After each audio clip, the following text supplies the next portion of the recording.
I'm finally free. I'm just happy that she's out of prison and that she's finally free. Gypsy Rose Blanchard's release from prison has been stirring things up. Blanchard was granted parole after spending nearly 8 years behind bars. So much so, people are comparing Gypsy to Britney Spears, which seems crazy, but her socials have blown up, going from 600,000 to like 10 million since December 28th on TikTok alone. So when I came out of prison, I didn't expect this giant wave of social media. But she's also facing a giant wave of backlash after the Vile Files podcast. Because of what she said about Nick, people are implying she's a master manipulator. I don't want to have to remind people every single time that I'm not the one that committed the act. People call her the master manipulator. It wasn't that. And Gypsy has also taken to socials addressing all the haters. But people are not totally buying into it, saying they had her back until she said Nick deserves to do life because he was the one who committed the crime, and even though Gypsy has been through terrible things, and let's face it, not anywhere near an ideal life, she's now getting heat over her husband, Ryan Anderson, questioning his motives. And as you can see, she claps back. I do believe. And he strikes back too. But like hellfire.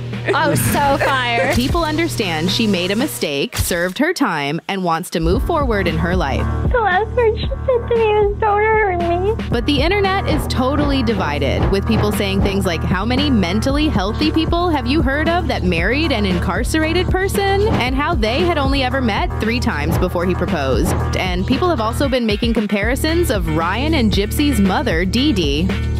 The way they started dating is totally bizarre. Ryan wrote to Gypsy while she was in jail because of a bet he made with his friend, and Gypsy had another boyfriend but inevitably ended things after getting to know Ryan. But she had lingering feelings for a former lover who she was actually engaged to, Ken.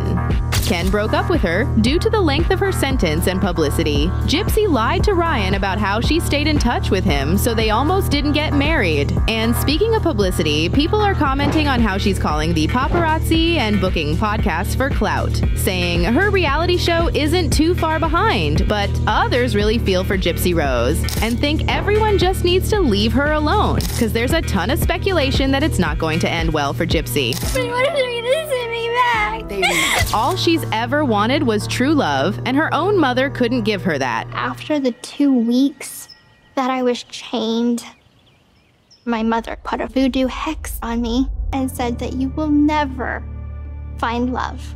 You will never be happy. Her ex-boyfriend, Nick Godejohn, who remains in jail for life, said he was incredibly in love with her, and he did what he did because he loves her and wanted a life with her. I still have feelings for her. Of course, I will always have feelings for her. So will Gypsy's story have a happy ending? I feel like ever since my case was all over the media, all over the news, people have been on this journey with me. Follow us and like this episode so we know if you want a part 2.